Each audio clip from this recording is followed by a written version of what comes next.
biasa kalau namanya Inspirasi Roadshow, kita nggak bakalan sendirian. Orang nggak sendirian karena aku udah bersama dengan seseorang yang pastinya menginspirasi hari ini.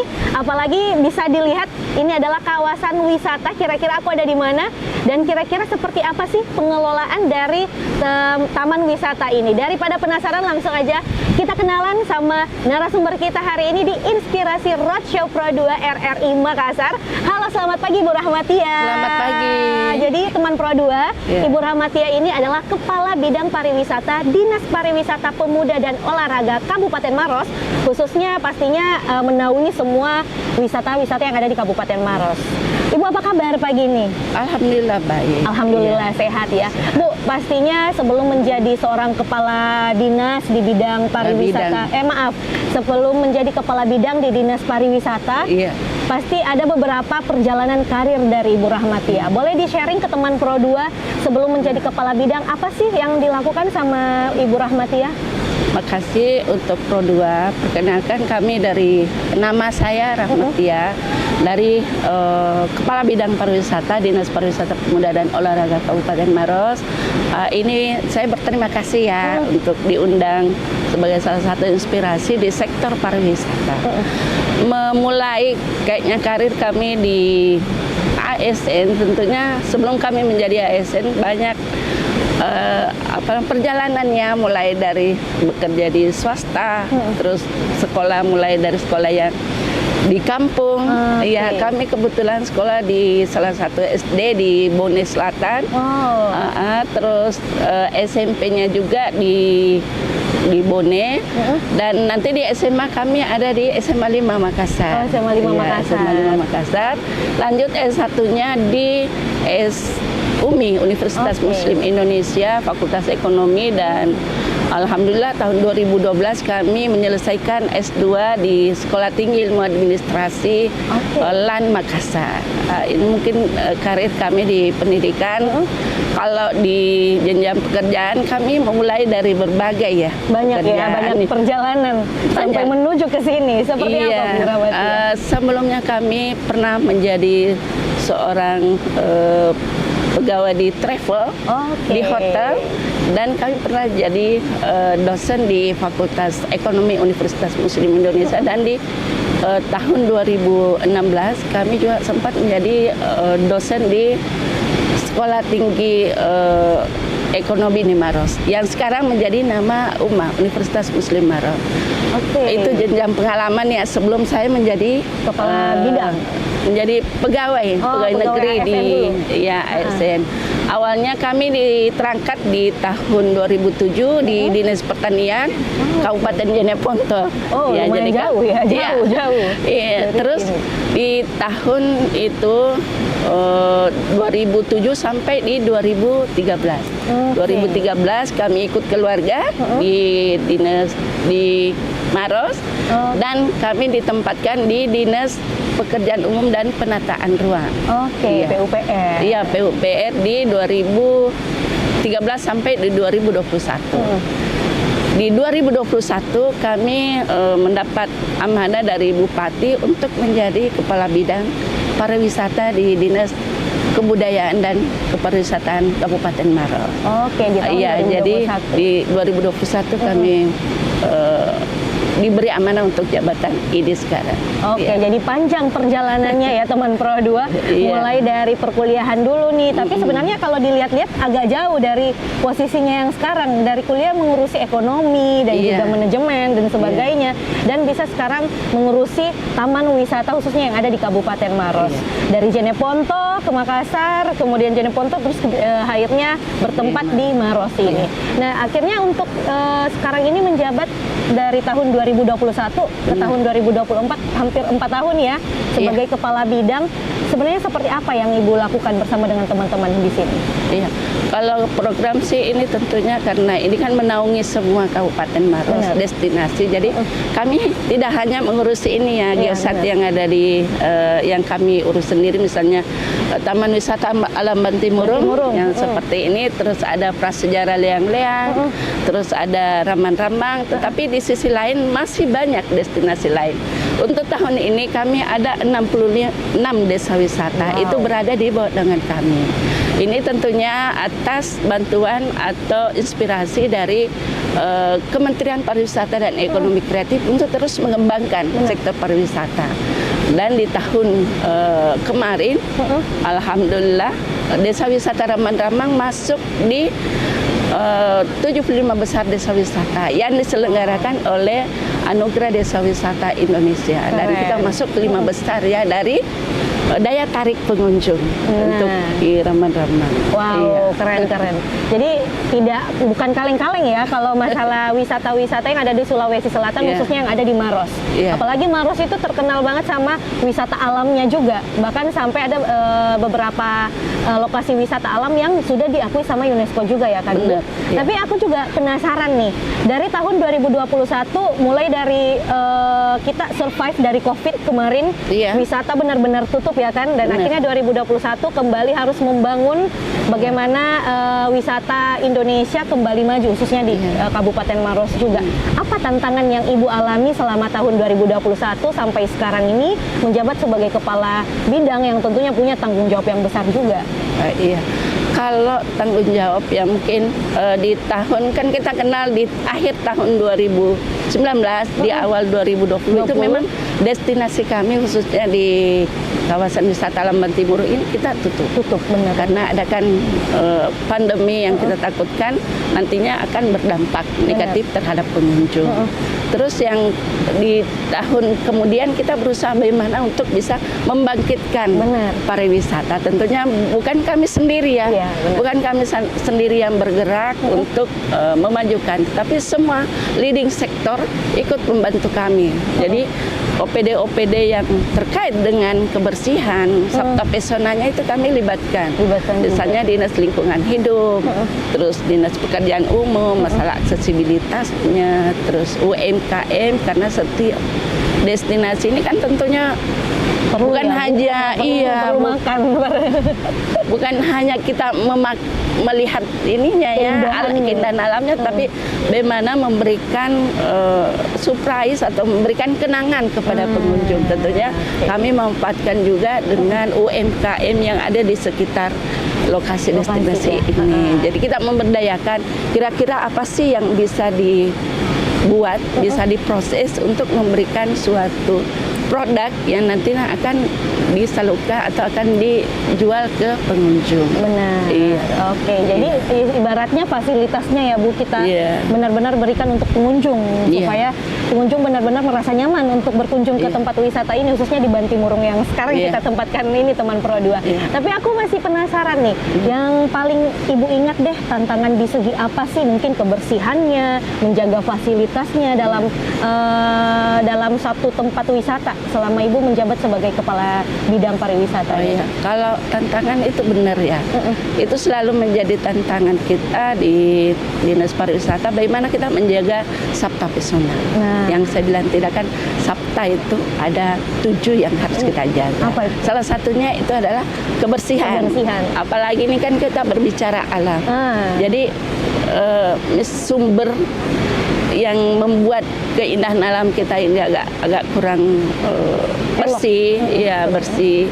Ini misalnya pengunjung kita kan banyak, pengunjung kita agak banyak. Akhirnya mereka itu rata-rata membawa, karena kita di sini menyiapkan wisata keluarga. Jadi seperti kita lihat ini, mereka datang berkunjung bersama keluarganya. Mereka diperbolehkan membawa makanan. Tetapi di sisi lain kami ada tim pengelola. Tim pengelola yang mengurusi kebersihan, keindahan semua sarana prasarana yang ada di kawasan sini. Jadi kita ada memang SK pengelola Taman Wisata Alam Bantimurung. Kan ini merupakan wisata strategis kami di Kabupaten Maros yang memberikan PAD, dan tentunya tujuan kita bagaimana supaya masyarakat di sekitarnya itu memiliki dampak positif dampak positif untuk keberadaan wisata. Jadi bukan hanya dia sebagai penonton, tapi dia juga menikmati, menghasilkan dari kegiatan-kegiatan UMKM mereka. Dan kami juga mengarahkan mereka semua untuk tetap menjaga kebersihan lokasi mereka masing-masing.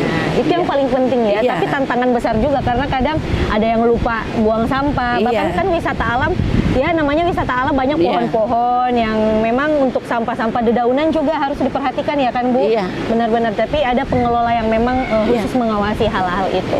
Itu salah satu tantangan dari banyaknya tantangan yang dialami oleh Ibu Rahmatia dan juga teman-teman teman Pro 2 yang dimana untuk memajukan wisata alam yang ada di Kabupaten Maros khususnya yang ada di Bantimurung saat ini. Dan aku masih penasaran kalau ada tantangan nih, pasti mungkin juga selama menjabat sebagai kepala bidang pariwisata nih Bu. Mungkin memang dari dulu Ibu suka berwisata atau seperti apa mungkin sampai akhirnya merasa tertantang mungkin untuk bisa menjabat di jabatan Ibu sekarang ini. Kalau berbicara jabatan itu kan amanah dari pimpinannya Bupati, tetapi saya memang agak tertariklah dengan persoalan ini. Mungkin saya sedikit mengurai tadi awal pekerjaan kami itu kan kami pernah kerja di travel, pernah kerja di hotel, pernah kerja di perusahaan-perusahaan yang bergerak memang di bidang perjalanan. Ya, mungkin itulah yang memberikan semangat juga ke kami untuk kembali yang sebelumnya kami berkecimpung di bidang pertanian, di tata ruang, pengendalian pemanfaatan ruang. Akhirnya kami dibawa ke bidang pariwisata yang memang tentunya ini mempunyai seni tersendiri, seni tersendiri untuk pekerjaan ini. Ya, Oke, jadi boleh di-sharing mungkin Ibu Rahmatia momen yang paling disuka pada saat menjalankan jabatan atau amanah Ibu selama ini. Apa mungkin suka pada saat memang berkunjung di beberapa wisata sambil apa gitu? Memang sih hobi untuk memantau. Di sisi lain memang itu tanggung jawab kami. Jadi untuk memantau kami ini sudah sampaikan tadi bahwa untuk destinasi wisata di Kabupaten Maros ini kan sangat banyak sekali. Baik yang dikelola oleh pemerintah kabupaten sendiri, terus ada pemerintah desa, BUMDes, terus ada swasta seperti yang kita kenal, ada Highland, itu semua menjadi tanggung jawab. Nah, nanti di sisi lain nanti ada permasalahan akan kembali ke kami. Iya, jadi kami selalu memantau destinasi pariwisata supaya dia memenuhi standar operasional prosedur SOP-nya ya. Oke, Ibu Rahmatia, selain tantangan tadi yang memang harus survive di dunia pariwisata, aku pengen tahu juga nih sama teman Pro 2, apa sih suka dukanya Ibu Rahmatia selama menjabat sebagai kepala bidang pariwisata di Kabupaten Maros ini? Boleh di-sharing ke teman-teman? Iya, makasih. Kalau suka dan duka pasti setiap pekerjaan akan mengalami hal itu ya. Kalau sukanya ini namanya yang di pariwisata kan touring, jalan-jalan, itu yang menjadi ini karena kami juga sudah menjadi sebuah kabupaten yang masuk di UNESCO, tentunya kami harus sharing juga dengan kabupaten-kabupaten yang ingin menjadi UNESCO Global Geopark. Itu seninya ya, kita berkunjung ke destinasi, kita didatangi untuk bertanya bagaimana sih kita bisa mendapatkan gelar UNESCO Global Geopark Maros Pangkep. Terus yang dukanya mungkin berbagi waktunya ya. Kalau berbagi waktu kan kami pagi selalu menjadi rutinitas tetap menjalankan pekerjaan sebagai ibu rumah tangga. Kami siapkan menyiapkan makanan di pagi hari untuk anak-anak dan suami saya. Terus setelah itu kan kita ada banyak pekerjaan harus ke sana ke situ. Terkadang anak-anak kami itu paham lah karena mereka sudah dewasa. Suami kami juga kebetulan bekerja di luar Sulawesi Selatan, ya di daerah Kalimantan. Jadi terkadang kalau ada waktu dia datang ke Maros, kami ajak jalan-jalan ke destinasi wisata. Pastinya. Dan yang paling dia suka itu adalah Taman Wisata Alam Bantimurung karena hawanya yang cukup sejuk ya.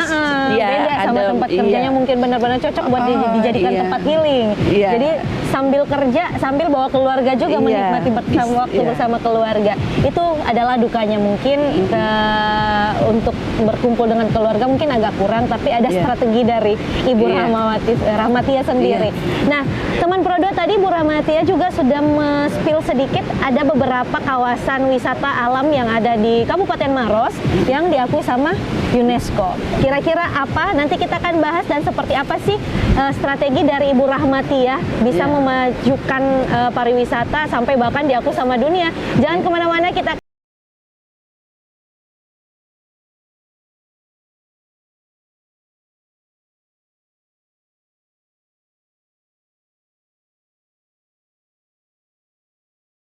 RRI Makassar dan masih bareng sama Kabid Pariwisata Dinas Pariwisata dan Pemuda Olahraga, ada Ibu Rahmatia, dan bakal sharing sama kita ternyata salah satu kawasan Geopark Maros ini masuk di warisan dunia atau sudah diakui oleh UNESCO. Nah, aku penasaran gimana ceritanya Ibu Rahmatia. Di UNESCO kemarin diakui di tahun 2022. Sementara Ibu Rahmatia menjabat di tahun 2021. Tentu ambil andil dong dengan proses panjang. Gimana ceritanya sampai akhirnya berhasil diakui oleh dunia? Iya, ini suatu amanah mungkin ya. Saya di tahun 2021 ditempatkan di bidang pariwisata, dan pas di tahun itu mulai kita mengenjot kegiatan untuk kedatangan tim asesor. Jadi tahun 2021 ini kita sudah membentuk suatu tim Pokja yang namanya Pokja Geopark Maros Pangkep yang diketuai langsung oleh Ibu Wakil Bupati Maros, Ibu Suhartina Buhari SE. Ya, jadi sejak itu penilaian kita selalu bekerja keras bagaimana menghadapi, tetapi tentunya bukan kami sendiri ya, kami bekerja sama dengan semua instansi yang terkait, semua stakeholder maupun pemerintah tingkat nasional, provinsi, dan di kabupaten dan di lokal pemerintah desa. Karena kan ini UNESCO, jadi kita harus semua berkolaborasi, bergerak bersama untuk akan kedatangan tim asesmen ini. Jadi yang ini kan bukan hanya dari segi keindahan, tetapi budayanya juga budaya kita bagaimana memperlihatkan kepada tim asesmen bahwa di destinasi wisata itu bukan kita hanya memperjualbelikan atau kita hanya menawarkan wisata alam, tetapi budayanya juga kita. Jadi ada beberapa budaya yang kita munculkan di tim asesmen ini. Iya. Jadi kawasan wisata Maros yang diakui UNESCO itu leang-leang? Kami ada untuk penilaian geosite-nya itu kami ada 13 geosite. Iya, yang mulai dari hutan Karaenta yang terkenal dengan Macaca Laura, monyetnya itu, terus ada di sini Taman Wisata Lamban Timurung, terus Prasejarah Leang-Leang, terus Ramang-Ramang. Mungkin sedikit saya jelaskan bahwa di Leang-Leang itu adalah merupakan suatu pusat penelitian sejarah. Di sana ditemukan gambar tertua telapak tangan manusia dan gambar sapi. Orang yang bilang katanya benteng kecil ya, yang menunjukkan bahwa di zaman 45.000 tahun yang lalu sudah ada kehidupan di Leang-Leang, sejarah Leang-Leang. Kalau di Ramang-Ramang kita melihat bahwa bentangan kars kita itu memiliki keunikan tersendiri ya. Kalau di negara lain mungkin dia karsnya itu berbentuk ini ya, tapi kita berbentuk menara menjulang tinggi, dan merupakan juga kars yang terpanjang ketiga di dunia. Ada yang mengatakan kedua setelah Cina Selatan, karena ini bentangannya mulai dari perbatasan timur Maros yaitu di Kecamatan Malawa sampai di Kabupaten Pangkep. Jadi dua kabupaten. Makanya disebut UNESCO Global Geopark Maros Pangkep. Karena nyambung ini bentang alamnya, karsnya. Jadi salah satu kebanggaan juga ya untuk Ibu Rahmatia memegang amanah dan ternyata berhasil membawa wisata alam di Kabupaten Maros pastinya diakui sama dunia. Bangga kan ya Bu? Iya, pastinya bersama-sama bersama dengan timnya juga. Dan tadi UNESCO pastinya akan selalu melihat bagaimana perkembangan wisata yang memang sudah diakui sama dunia. Kalau rentang waktunya mungkin penilaian dari UNESCO seperti apa? Atau memang sudah selamanya diakui sama dunia? Atau memang ada batasan-batasan waktu yang diberikan? Untuk batasan waktu ini tentunya ada ya. Kita dinilai di 2022 sampai di 2026. Ini kita sudah dinyatakan sebagai UNESCO. Nanti di tahun 2026 akan kedatangan lagi tim asesor untuk menilai apakah masih layak kita katakan sebagai warisan dunia. Jangan sampai ada perubahan-perubahan fungsi alam itu, misalnya kawasan Kars ini berubah menjadi lahan lain ya, maksudnya peruntukan lain, misalnya dijadikan lahan pertambangan. Itu yang menjadi catatan untuk kita semua di Kabupaten Maros Pangkep. Jangan sampai karena kita tahu bahwa geosite kita ini berimpitan ya, beririsan dengan tambang di Semen Bosowa dan Semen Tonasa, perusahaan tambang gitu. Jadi itu yang dijaga. Iya, kita jaga. Tapi delineasi kita ini sudah ada. Ini yang menjadi delineasi batas Geopark Maros Pangkep. Oke, jadi nanti di tahun 2006 bakal balik lagi dinilai sama tim UNESCO pastinya ya. Makanya harus tetap dijaga keindahan dan juga nilai story dari taman wisata alamnya.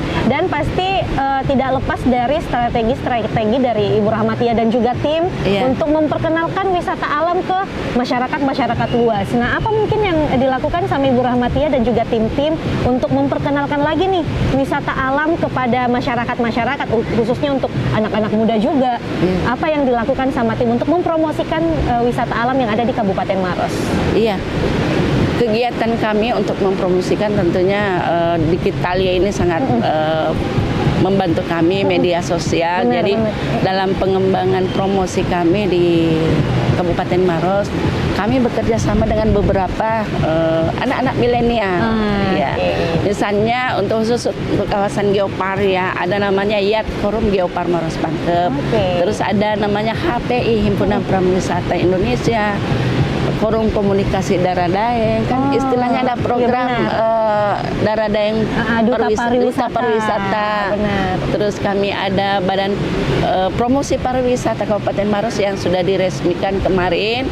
Terus ada lagi, memang tim kami ada di SK-kan di dinas, yaitu tim promosi ya. Itu yang kami anggarkan di kegiatan kami, anggaran APBD Kabupaten Maros. Tentunya ini bukan hanya ini lagi, masih banyak yang lain. Misalnya di Angkasa Pura, kami juga MOU dengan Angkasa Pura, bagaimana memperkenalkan destinasi yang ada di Kabupaten Maros di Bandara Internasional Sultan Hasanuddin. Jadi benar-benar melibatkan kaum milenial ya, lewat beberapa event-event juga, dan juga ada Darah Daeng Maros juga yang diberikan tanggung jawab atau mandat untuk benar-benar memperkenalkan nih bagaimana wisata Maros, pariwisata Maros pastinya. Dan terakhir nih Bu, sebenarnya kita pengen ngobrol panjang karena kalau kita mau berbicara tentang pariwisata di Kabupaten Maros banyak banget. Tapi karena Ibu juga sibuk, yang terakhir deh, apa inovasi kira-kira yang pengen banget Ibu Rahmatia sebagai Kepala Bidang Pariwisata bersama dengan teman-teman yang bekerja untuk pariwisata Kabupaten Maros ke depannya? Ada nggak inovasi kayak, nanti wisatanya bakal seperti ini atau bagaimana? Iya, kalau ini kan saya boleh mengatakan bahwa sektor pariwisata merupakan sektor yang memberi andil terhadap kehidupan masyarakat di Kabupaten Maros. Tentunya inovasi kami, harapan kami nantinya semua pengelola destinasi wisata itu memahami apa sih artinya Sabta Pesona. Itu yang kami sudah buat program untuk memberikan pelatihan kepada para pengelola, baik dari unsur pemerintah maupun dari masyarakat itu sendiri. Ya. Jadi kami memberikan pemahaman, ini juga kita ada beberapa ya yang memberikan bantuan, baik dari perguruan tinggi maupun dari luar negeri sudah ada sekarang. Kemarin sempat kami wawancara dengan dari luar negeri, yaitu India dengan Australia, yang akan memberikan bantuan bagaimana sih mengelola destinasi wisata dengan baik ini. Ini merupakan suatu kesyukuran bagi kami karena ini menjadi warisan dunia, dunia yang sudah melihat kita, memperhatikan kita. Iya, mungkin itu. Oke, Jadi itu dia tadi, mudah-mudahan inovasi dan harapannya Ibu Rahmatia sebagai Kepala Bidang Pariwisata, Dinas Pariwisata dan Pemuda Olahraga Kabupaten Maros benar-benar bisa terselenggarakan dan pastinya semakin dikenal oleh masyarakat dan dunia pastinya ya kan. Amin. Dan thank you so much, terima kasih banyak Ibu Rahmatia untuk waktunya hari ini. Dan kita bakal ngobrol panjang lagi kalau kita diberi kesempatan pastinya ya. Teman Pro 2, untuk Inspirasi Roadshow kali ini bersama dengan Ibu Rahmatia kita harus udahan, tapi aku masih punya satu orang yang menginspirasi juga karena aku bakal ngobrol banyak juga sama Kepala Balai Taman Nasional Bantimurung. Jangan kemana-mana, tetap di Inspirasi Roadshow.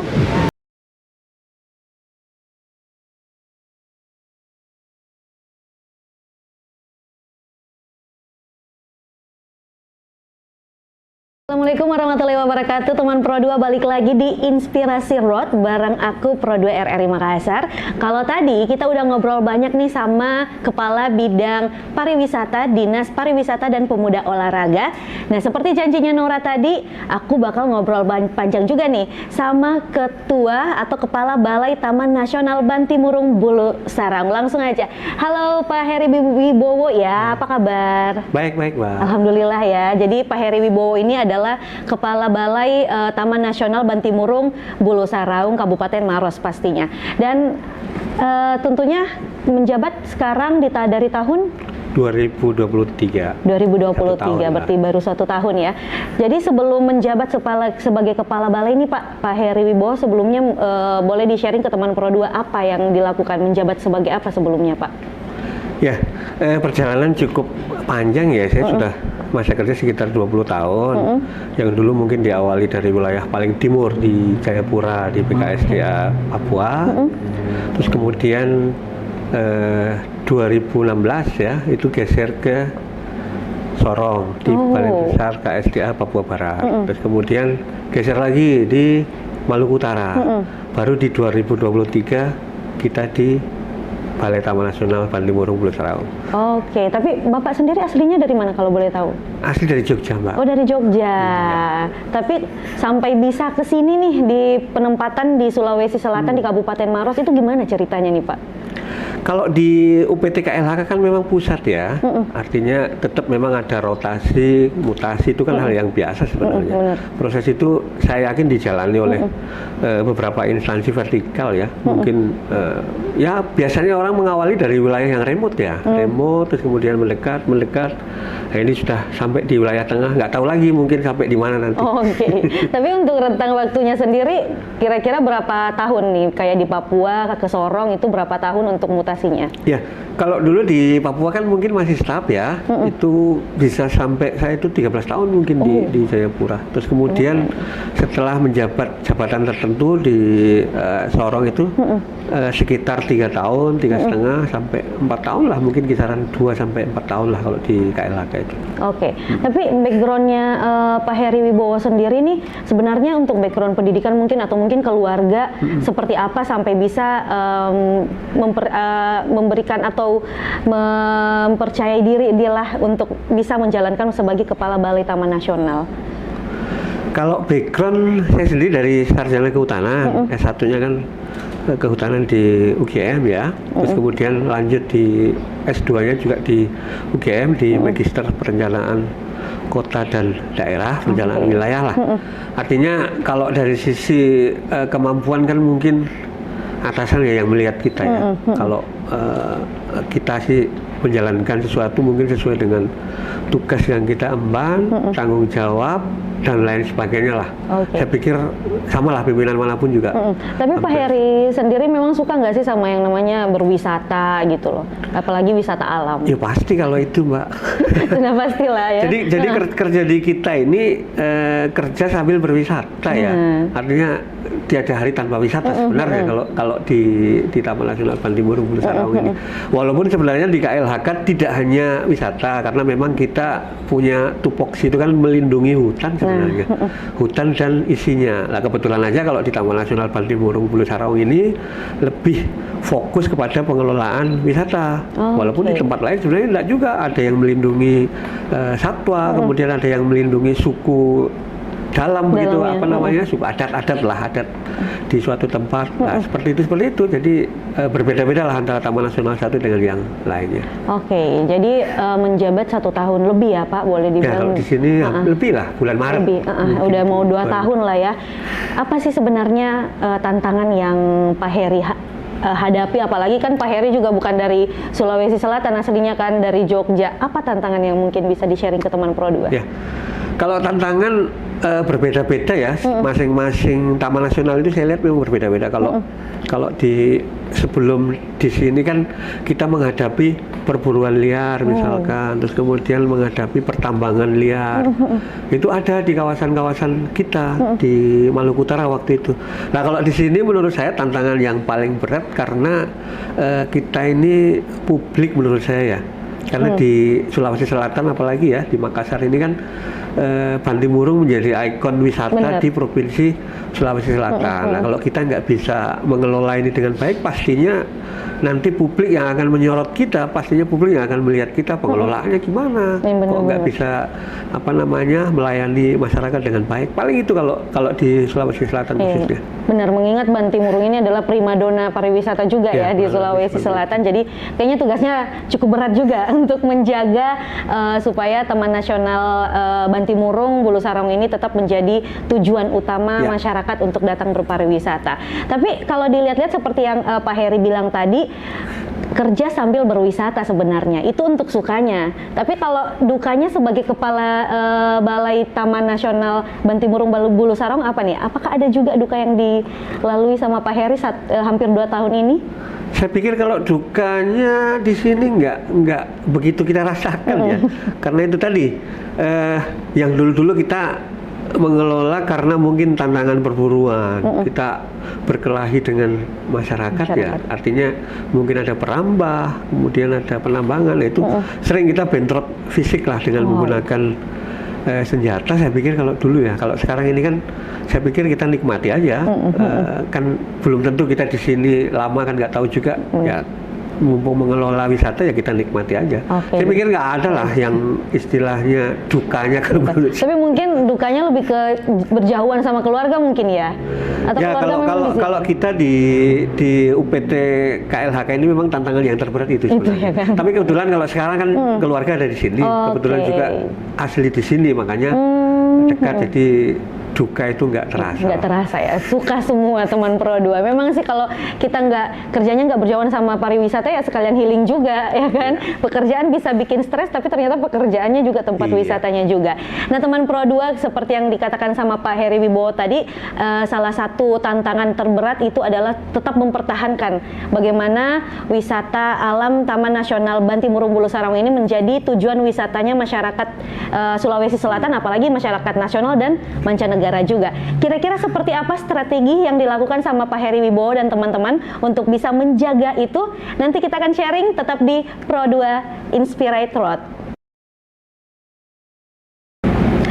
Masih di Inspirasi Road Pro 2 RRI Makassar, masih bareng Naura sama Pak Heri Wibowo selaku Kepala Balai Taman Nasional Bantimurung Bulu Saraung. Nah Pak, gimana strategi dari Pak Heri Wibowo sendiri untuk tetap mempertahankan keprimadonaan dari tempat wisata Bantimurung Bulu Saraung, Pak?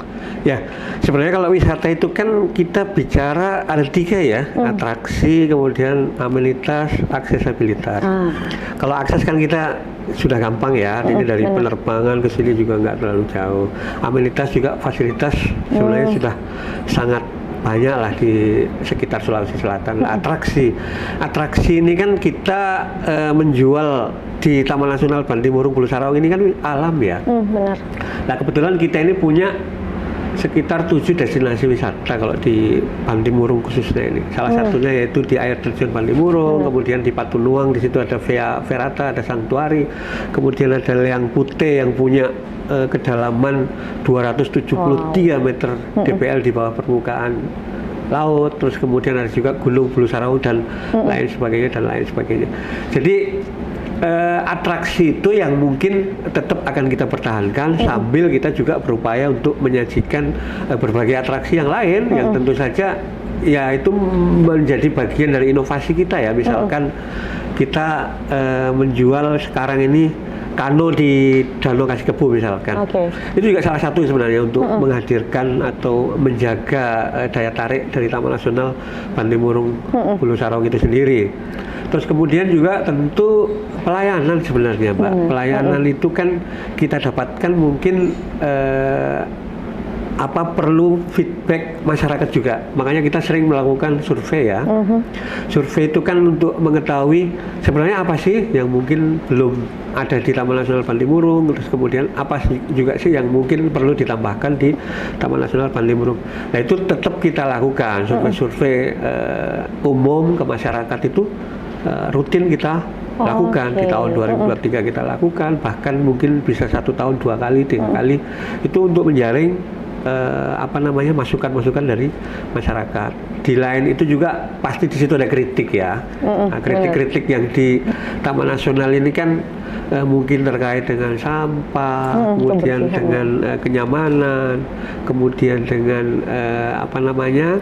keramahan masyarakat di sekitar, itu juga kita tangkap hal-hal seperti itu. Makanya tetap kita melakukan edukasi dengan masyarakat sekitar juga untuk bersama-sama menjaga, mengelola Taman Nasional Bantimurung Bulu Saraung ini menjadi milik kita bersama. Kalau sudah merasa memiliki, saya yakin upaya bersama itu akan terwujud, saya pikir. Dan kalau mereka sudah bisa menikmati hasil dari keindahan alam, mungkin dengan paket-paket wisata tadi mereka mendapatkan finansial, pasti mereka akan ikut menjaga.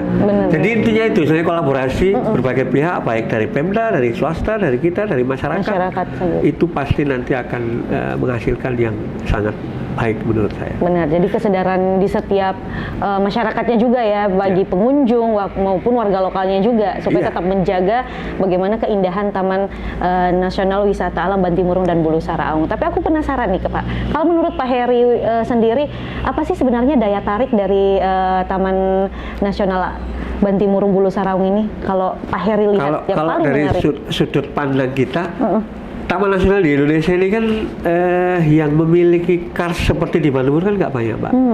Kalau di wilayah timur sana memang ada Aketa Jawi, dan itu nggak banyak, mungkin ya hanya 2 atau 3 Taman Nasional lah yang menyandang mungkin memiliki potensi kars. Nah kebetulan di sini juga potensi kars, tower kars yang kars menjulang itu sampai ketinggian mungkin 30 atau 50 sampai 300 meter itu kan kalau menurut literatur kan memang nomor 2 setelah Cina ya. Nah, artinya itu menjadi daya tarik yang cukup besar sebenarnya. Terus kemudian dengan air terjun yang mungkin walaupun di beberapa tempat juga banyak ya, tetapi karena ini mungkin aksesnya dekat, terus kemudian langsung bisa dinikmati dengan cepat, itu juga menjadi daya tarik yang utama bagi kita. Terus kemudian kita terkenal dengan the giant butterfly ya.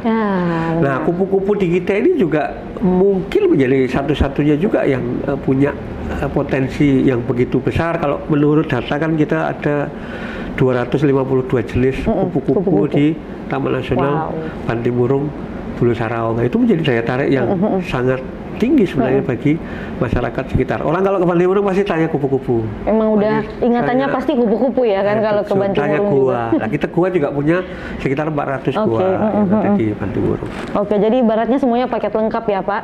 Datang ke satu wisata udah menikmati beberapa wisata alam, mulai dari air terjun, mau lihat kupu-kupu juga bisa. Terus juga selain itu di Kabupaten Maros, karsnya juga yang paling unik, dan bahkan beberapa lokasi juga yang sudah diakui sama dunia UNESCO ya Pak. Itu Bapak sebagai kepala balai gimana nih perasaannya? Apakah semakin besar tanggung jawabnya untuk tetap menjaga karena sudah diakui sama UNESCO, seperti apa? Ya, itu juga merupakan tantangan tadi ya, pengelolaan di Bantimurung. Makanya saya bilang kan publik ya, pelayanan di kita ini menjadi istilahnya sorotan dari banyak pihak lah.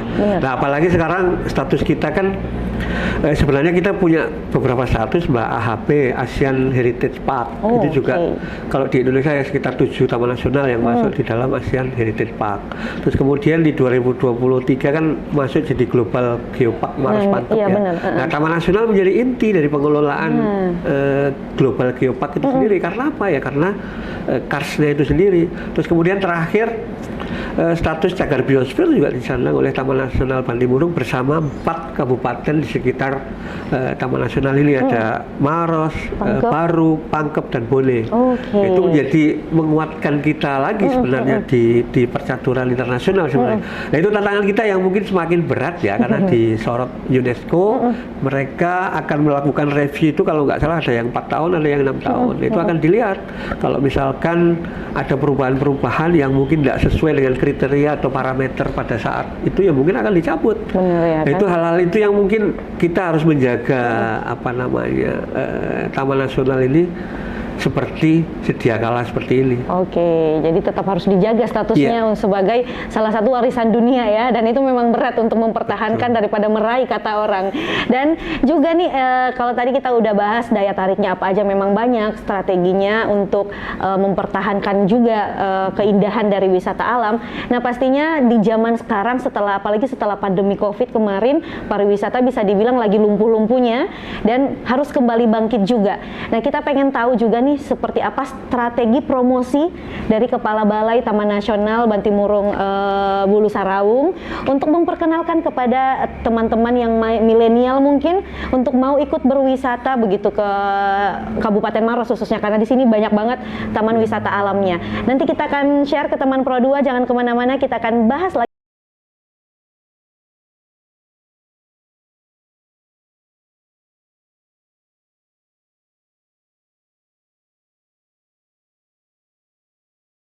Masih bareng Pak Heri juga. Nah, sebelum Pak Heri spill gimana sih caranya promosi atau memperkenalkan lebih luas lagi apalagi ke kaum milenial tentang pariwisata yang ada di Kabupaten Maros. Tadi Pak Heri bilang ada 7 sebenarnya destinasi wisata alam yang ada di Kabupaten Maros, khususnya di kawasan Bantimurung Bulu Saraung. Boleh di spill dong, mungkin ada beberapa teman Pro 2 yang masih belum tahu apa aja nih destinasi dari 7 itu. Kita kan biasanya menyebut 7 destinasi itu kan dengan 7 Wonders ya. Wow. Itu biasanya teman-teman mendeklarasikan itulah, karena kita punya sebenarnya tidak hanya 7 sih, sebenarnya lebih lah, tetapi mungkin yang digarap oleh kita ini ada sekitar 7 destinasi. Kalau orang melihat Bantimurung pasti taunya hanya air terjun Bantimurung, padahal itu bukan satu-satunya. Itu salah satu ya. Kalau Bantimurung kan kita melihat di situ ada Danau Kasigepo, air terjun, terus kemudian ada Gua Mimpi di situ. Itu salah satu. Terus kemudian kita yang lebih jauh sedikit, mungkin sekitar 500 meter dari Bantimurung, ada yang namanya Patunuang. Patunuang. Nah, Patunuang itu salah satu destinasi juga yang punya potensi di situ. Kita bisa pengamatan Tarsius fuscus, itu sebenarnya endemik di Sulawesi Selatan sebenarnya. Jadi kayak monyet kecil lah. Kayak jadi di sana wisata satwa ya kalau di situ. Bisa di situ mengamati Tarsius. Terus kemudian di situ juga ada kita punya Via Ferrata, Mbak. Via Ferrata itu mungkin yang memanjat itu. Kalau di sini mungkin ketinggiannya sekitar 100 meter ya. Nah, itu mungkin jadi hal yang menarik juga sebenarnya bagi teman-teman di Sulawesi Selatan. Itu saya yakin kalau di Indonesia nggak banyak juga. Kalau mungkin di Goa Kelam di Kalimantan, terus kemudian di Jawa Barat ada satu juga sebenarnya. Nah, di sini sebenarnya teman-teman di Sulawesi Selatan nggak perlu ke Jawa, nggak perlu ke Kalimantan kalau mau nyoba Via Ferrata. Terus kemudian naik sedikit di wisata Karaenta. Karaenta itu pengamatan makaka maura sebenarnya. Itu juga merupakan khas Taman Nasional Bantimurung. Naik lagi ke Leang Putih. Leang Putih itu tadi yang saya sampaikan ya, mungkin saya sempat singgung. Dia goa terdalam lah kalau di sini. Dengan kedalaman 273 meter di bawah permukaan tanah. Artinya memang butuh keberanian yang untuk bisa masuk ke goa itu. Tapi bebas ya, yang ingin masuk boleh. Ya, itu makanya kita kan menyajikan ada wisata massa sama wisata minat khusus. Nah, itu termasuk wisata minat khusus karena memang belum tentu semua orang mau di kedalaman seperti itu. Terus kemudian kita ke wilayah Pangkep. Kalau mungkin tadi sempat kita singgung Gunung Bulu Saraung ya. Iya, benar. Itu sebenarnya jadi lokasi yang menarik bagi teman-teman muda sebenarnya, benar. milenial ya. Para Karena pendaki. pendakian yang sebenarnya tidak membutuhkan effort yang terlalu besar lah. Karena kita bisa mendaki 2-3 jam sudah sampai di puncak. Nah biasanya kita tanggal 17 Agustus melakukan upacara di sana biasanya. Upacara 17 Agustus di puncak kita sama-sama dengan pelajar pendaki muda di situ. yang Ya bisa sampai 300-an orang, 400 mungkin mendaki di situ. benar-benar. Terus kemudian ada Leang Putih tadi yang mungkin Gua Prasejarah di situ, itu mungkin bisa dilihat di sana. Terus satu lagi Leang Lontrong itu sebenarnya wisata pemandian juga yang mungkin tidak jauh beda dengan Bantimurung, tetapi di sana ada minat khususnya berupa penelusuran gua sepanjang mungkin Mbak sekitar 2-5 km. Jadi menggunakan Perahu ya? Perahu, ya. Keren, Jadi keren. mungkin banyak yang belum tahu. Banyak, kayaknya banyak ya pastinya, dan perlu juga effort dari Bapak dan juga kawan-kawan untuk benar-benar mempromosikan juga ke masyarakat yang mungkin hanya tahu 1-2-nya saja. Seperti mungkin Gunung Bulu Saraung itu sudah ramah banget di telinganya anak muda kalau Gunung Bulu Saraung, tapi untuk beberapa lokasi kayaknya perlu effort lagi nih untuk dipromosikan. Nah kalau dari Pak Heri Wibowo bersama dengan teman-teman tim kerja, seperti apa promosinya ke masyarakat? Promosi sekarang ini kan sebenarnya nggak terlalu susah dan biayanya murah ya sebenarnya ya, dengan era medsos yang seperti ini kan. Kita ada website yang mungkin kalau informasi lebih detail kan ada di situ ya, yang menampilkan tadi 7 destinasi juga ada, sejarahnya TN juga ada. Nah informasi yang lebih lengkap lah di website. Tapi kalau yang informasi-informasi yang sifatnya insidentil, ya kita ada Facebook, kemudian ada Instagram, kita punya YouTube. Jadi semua media sosial kita galakkan semua ya, di Twitter juga ada. Nah itu sebenarnya untuk menjaring seluruh lapisan ya, bukan hanya milenial saja sebenarnya, dari mancanegara juga bisa mengakses itu semua kan. Nah kalau yang sifatnya mungkin yang offline ya, offline kita sering sama teman-teman sekolah.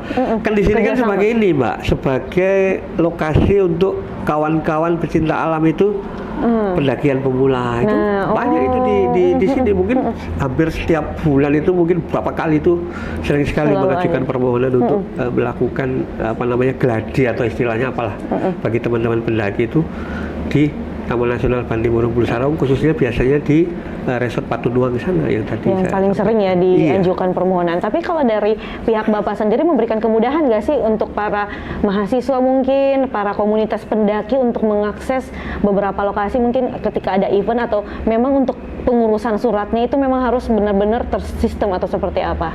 Ya kalau permohonan izin ya, kita ini ada online juga ada sebenarnya. Terus kemudian kalau masyarakat di sini ya langsung di sini, terus kita juga melayani pakai call center. Kita ini call center juga loh Mbak. Nah itu juga sering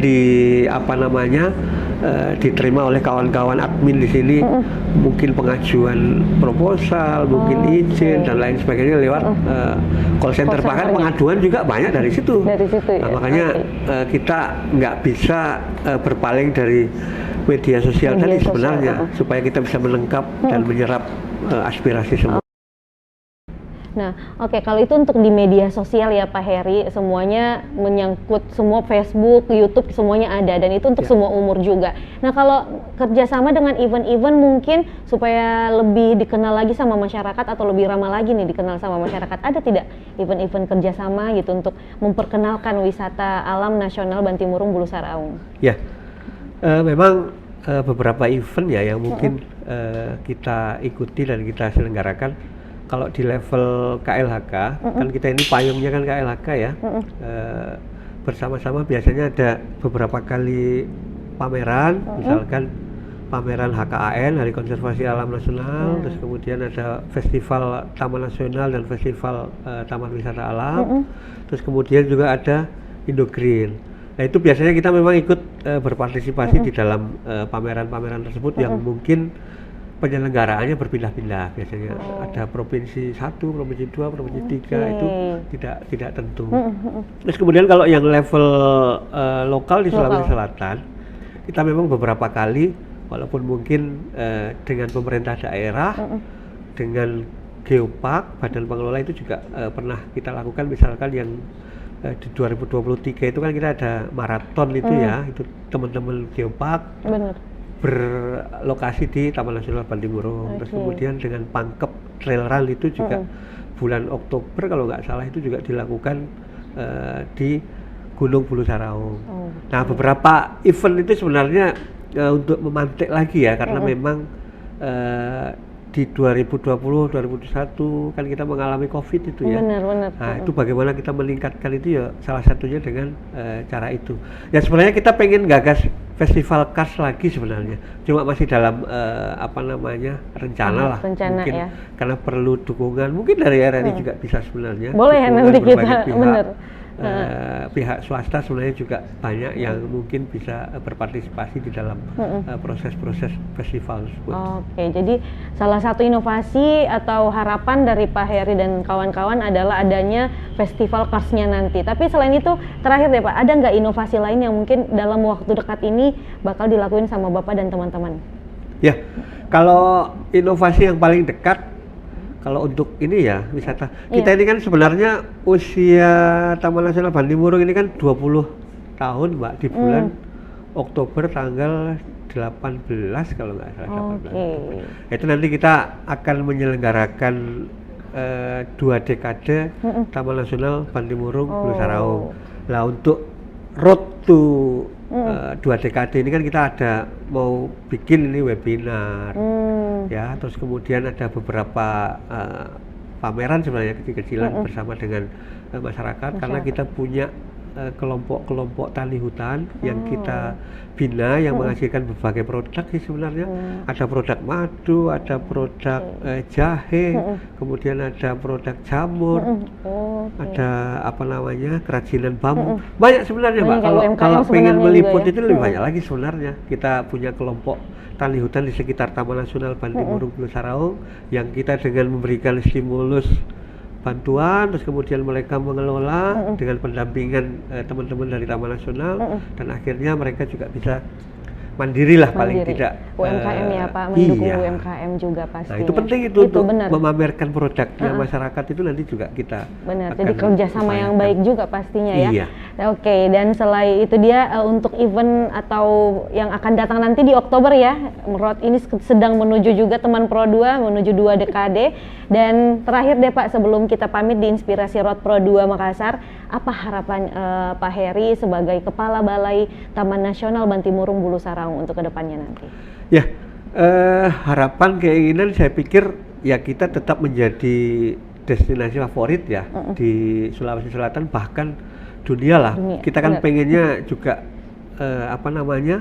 tidak hanya berbicara di level nasional ya, kita juga karena sudah menyandang Geopark, kemudian cagar biosfer yang diakui oleh UNESCO. Nah harapannya sebenarnya di situ menjadi destinasi tingkat dunia sebenarnya. Nah itu yang mungkin sampai saat ini kalau kita lihat wisatawan yang berkunjung di Bantimurung ini kan didominasi oleh wisatawan lokal, artinya wisatawan Nusantara.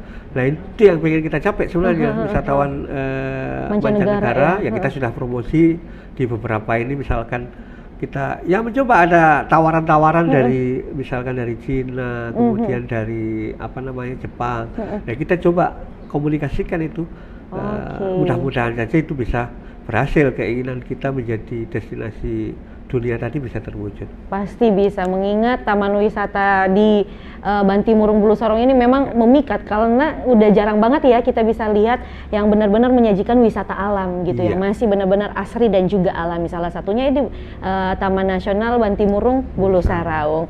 Dan terima kasih banyak Pak Heri Wibowo untuk waktunya bisa sharing sama teman Pro 2 di Inspirasi Road. Dan nanti kita bakal ketemu lagi mudah-mudahan dengan cerita-cerita lainnya yang lebih menginspirasi lagi. Dan buat teman Pro 2 jangan lupa dengerin terus Inspirasi Road hanya di Pro 2 RRI Makassar. Assalamualaikum warahmatullahi wabarakatuh.